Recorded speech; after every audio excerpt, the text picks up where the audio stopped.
नमस्कार, बहुत स्वागत है आप सभी का। मैं हूं आपके साथ अमृता गर्ग और आप देख रहे हैं किसी भी खबर का संपूर्ण विश्लेषण करने वाला शो लाई डिटेक्टर टेस्ट। इसमें आज बात होगी नॉर्थ कोरिया की ओर से आ रही उस खबर की जिसकी वजह से दुनिया में टेंशन है, क्योंकि नॉर्थ कोरिया सीक्रेट वेपन के बारे में एक दावा करके बड़ी बहस को छेड़ चुका है। सवाल अब यह है कि आखिर किम के जखीरे में यह कौन सा सीक्रेट वेपन है। रिपोर्ट आप देखें। किम के किलर हथियार के गुप्त लोक का सच।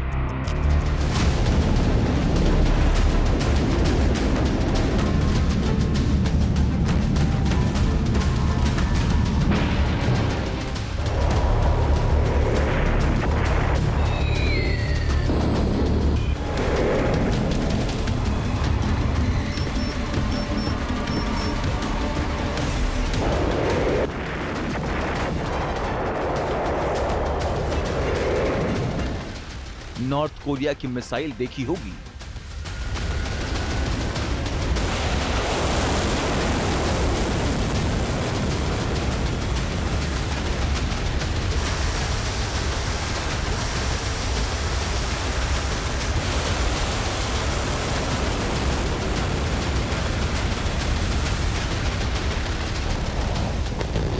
नॉर्थ कोरिया के रॉकेट की बारिश देखी होगी।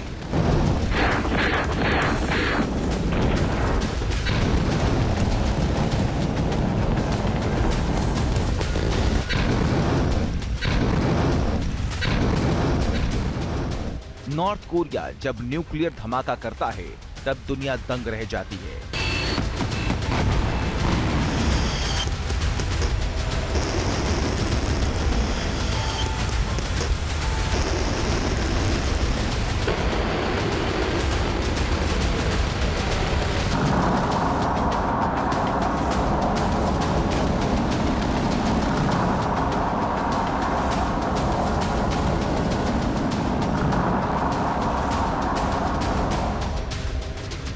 नॉर्थ कोरिया एक ऐसा देश है जिसकी हर खबर पर दुनिया की नजर टिकी रहती है। नॉर्थ कोरिया से जब कोई तस्वीर आती है तो दुनिया की निगाहें टिकी की टिकी रह जाती हैं।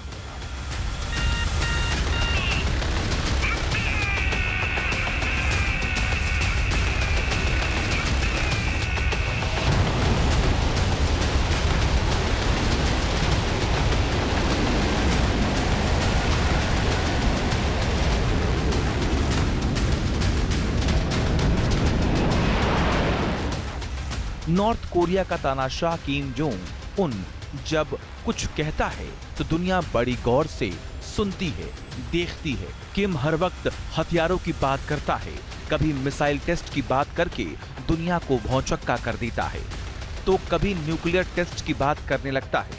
और अब नॉर्थ कोरिया के तानाशाह किम जोंग उन ने दावा किया है कि उनके जखीरे में एक नया हथियार है जो तबाही मचा सकता है।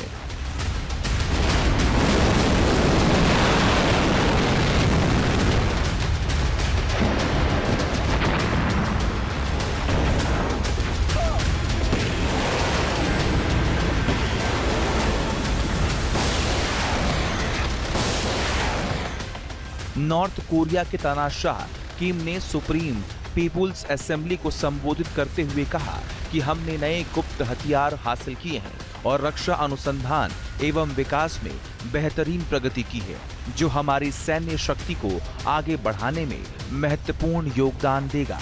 हमारी पार्टी और सरकार भी अपने देश की रक्षा क्षमताओं को मजबूत करने में निरंतर और तेजी से आगे बढ़ रही है।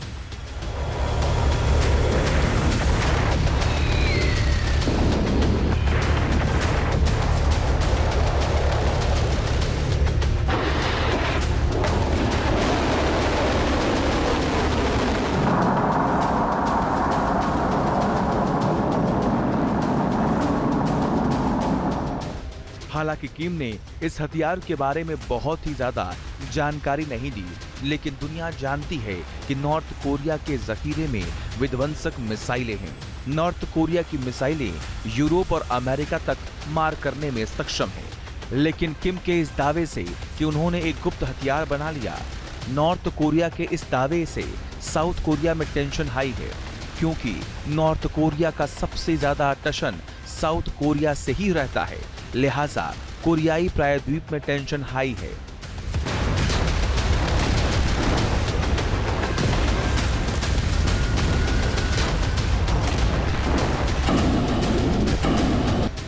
नॉर्थ कोरिया एक तरफ जो गुप्त हथियार का दावा करता है, तो वहीं दूसरी तरफ अपने सैनिकों में जोश भरने के लिए बार बार कुर्स्क की जंग का हवाला भी देता है।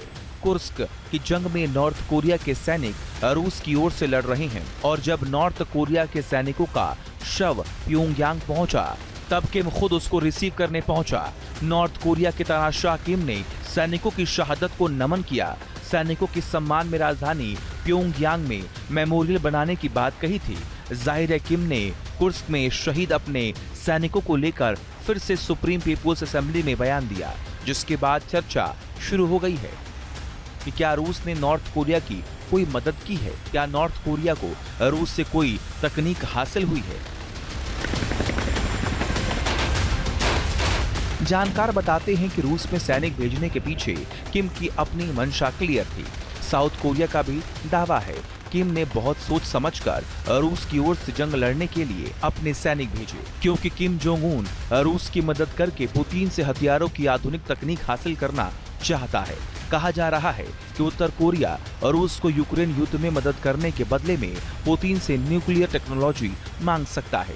जासूसी उपग्रहों वाली तकनीक भी किम रूस से मांग सकते हैं। वही न्यूक्लियर सबमरीन्स टेक्नोलॉजी भी पुतिन से किम मांग सकते हैं।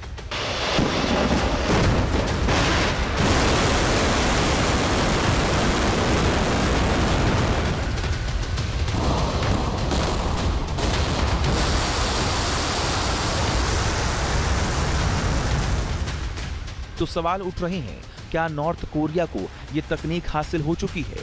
वैसे भी रूस और किम की बढ़ती दोस्ती से कोरियाई प्रायद्वीप में टेंशन हाई है। साउथ कोरिया की परेशानी बढ़ गई है। नॉर्थ कोरिया ने रूस को गोला बारूद तो भी दी है, मिसाइल भी किम ने रूस को दिया है, जिसका इस्तेमाल रूस खूब कर रहा है। नॉर्थ कोरिया की KN-23 मिसाइल रूस को खूब भा रही है। रूस ने यूक्रेन पर KN-23 मिसाइल को खूब दाग रहा है। रूस ने जिन इलाकों में इस मिसाइल को दागा, वहां तबाही मच गई। वैसे किम के नए और गुप्त हथियार को लेकर चर्चा आम है, लेकिन किम के जखीरे में पहले से ही विध्वंसक हथियार हैं। किम लगातार अपनी शक्ति में इजाफा करने में जुटा है। किम के पास दुनिया की विध्वंसक मिसाइलें हैं। किम की मिसाइलों की जद में अमेरिका के 100 शहर हैं। ब्रिटेन के शहरों को तो किम की मिसाइलें तबाह कर सकती हैं।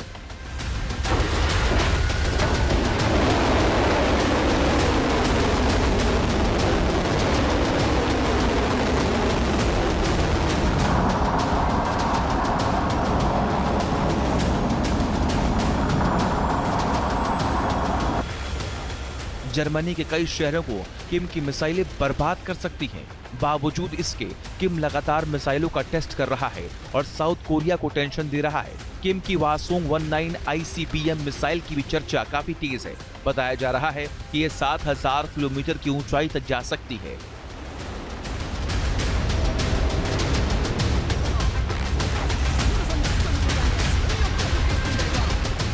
और चलिए अब आपको दिखाते हैं नॉर्थ कोरिया की विध्वंसक मिसाइलें।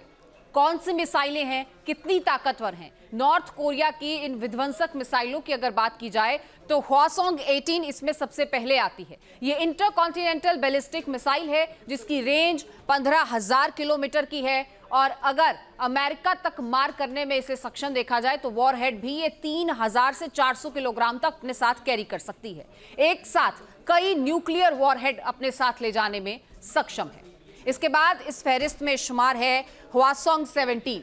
इसकी रेंज भी 15,000 किलोमीटर है और ये लिक्विड फ्यूल वाली इंटरकॉन्टिनेंटल बैलिस्टिक मिसाइल है, अमेरिका तक मार करने में सक्षम है। और इसी फहरिस्त में अगला नंबर आता है हवासोंग 15 का। इसकी रेंज थोड़ी घटकर 13,000 किलोमीटर की हो जाती है। वॉरहेड इसका जो है वो 1,000 किलोग्राम का है और न्यूक्लियर विस्फोटक ले जाने में यह भी सक्षम है।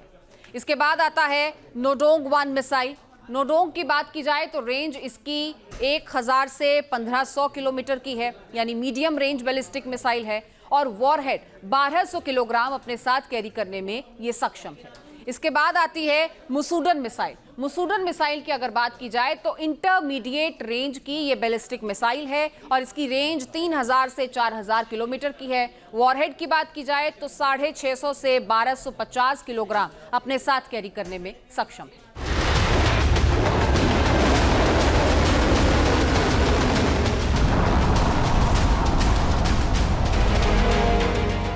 नॉर्थ कोरिया के supreme marshal Kim Jong Un अब बड़ी और लंबी लकीर खींचना चाहते हैं।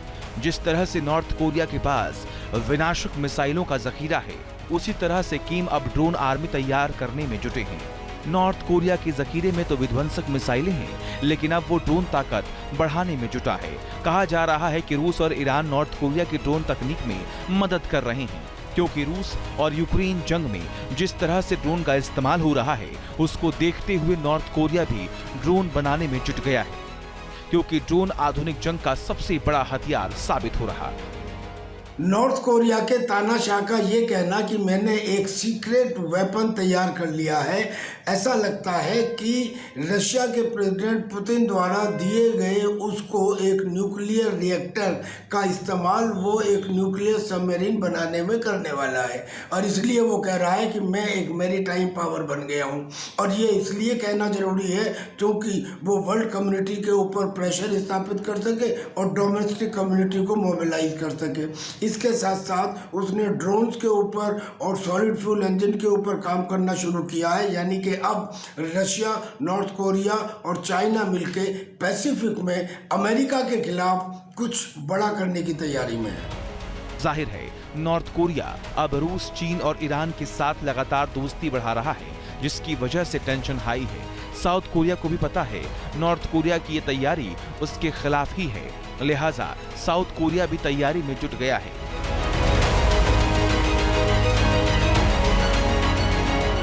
साउथ कोरिया में अगले वर्ष यानी 2026 के लिए रक्षा बजट के प्रस्ताव में 8.2% की बढ़ोतरी की है। मतलब कि साउथ कोरिया का अगले साल का जो प्रस्ताव रक्षा बजट में है, वो 47.6 बिलियन अमेरिकी डॉलर का बजट है।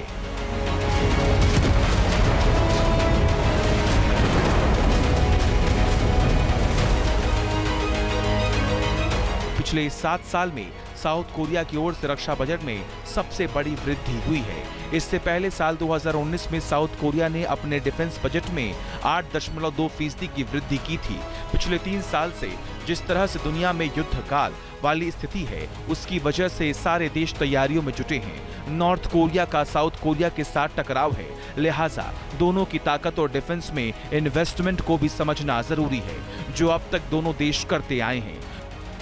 ग्लोबल फायर पावर की ओर से जारी की गई 2024 की रिपोर्ट के अनुसार उत्तर कोरिया का रक्षा बजट करीब 3.5 अरब डॉलर का है, तो वही साउथ कोरिया का रक्षा बजट 44.7 अरब डॉलर है। नॉर्थ कोरिया के पास 13,20,000 जवान एक्टिव हैं, तो वही साउथ कोरिया की सेना में 6 लाख जवान एक्टिव हैं। नॉर्थ कोरिया के पास 5,60,000 जवान रिजर्व में हैं, जबकि साउथ कोरिया में 31 लाख रिजर्व सैनिक हैं। नॉर्थ कोरिया के पास अर्धसैनिक बलों की संख्या 1 लाख है, तो वही साउथ कोरिया में अर्धसैनिक बलों के जवानों की संख्या 1,20,000 है। इसमें कोई शक नहीं है कि अमेरिका की तरह नॉर्थ कोरिया ने भी अपने खिलाफ दुश्मनों की फौज इकट्ठा कर रखी है। अमेरिका पूरी दुनिया में मिलिट्री ऑर्डर की कमान अपने हाथ में रखना चाहता है, तो नॉर्थ कोरिया उसकी बादशाहत को चुनौती देने वाला मुल्क बने रहना चाहता है। यही उसके वजूद की नींव है। वो बार बार न्यूक्लियर की धमकी देता है। नॉर्थ कोरिया के पास 50 एटम बम है, तो वही साउथ कोरिया के पास एक भी एटम बम नहीं।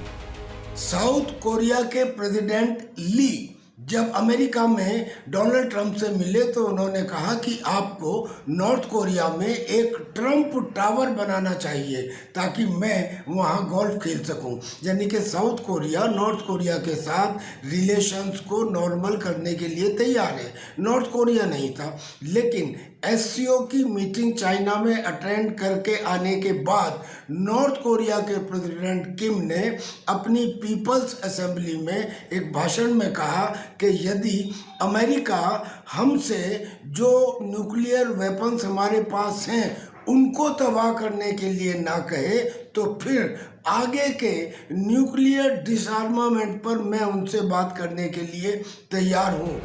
नॉर्थ कोरिया एक तरफ तो एटम बम की बात करता है, तो वही किम ने अब नया शिगुफा छोड़ दिया। नॉर्थ कोरिया का तानाशाह किम जोंग उन अब अमेरिकी राष्ट्रपति ट्रंप से बातचीत को कह रहा है, मतलब कि वो ट्रंप से बात के लिए तैयार है। नॉर्थ कोरिया के तानाशाह किम जोंग उन ने कहा है यदि अमेरिका परमाणु निरस्त्रीकरण के प्रति अपने खोखले जुनून को छोड़ देता है और वास्तविकता को स्वीकार करते हुए उत्तर कोरिया के साथ शांतिपूर्ण सह अस्तित्व चाहता है, तो हमारे पास अमेरिका के साथ बैठक न करने का कोई कारण नहीं है। मतलब कि अमेरिका और नॉर्थ कोरिया के नेता के बीच अगर बातचीत की टेबल सजती है तो हैरानी की बात नहीं होनी चाहिए, लेकिन इसका नतीजा क्या होगा सबको पता है, क्योंकि 2019 में ट्रंप और नॉर्थ कोरिया के बीच बातचीत की टेबल सजी थी, लेकिन बात नहीं बनी थी, क्योंकि दुनिया जानती है किम जोंग उन अपनी शर्तों पर बात करता है जो ट्रंप को नागवार गुजरी थी। अगर इस बार भी बातचीत की टेबल सजती है तो ऐसा नहीं है कि बात बन ही जाए, क्योंकि नॉर्थ कोरिया का अपर हैंड है, क्योंकि नॉर्थ कोरिया को रूस का सपोर्ट है, लेकिन दुनिया की नजर कोरियाई प्रायद्वीप पर टिकी है, क्योंकि किम कब क्या करें किसी को पता नहीं। बातचीत की टेबल सजाने वाले किम कब न्यूक्लियर धमाका कर दें किसी को नहीं पता, लिहाजा किम के रवैये से टेंशन हाई है। Team news nation.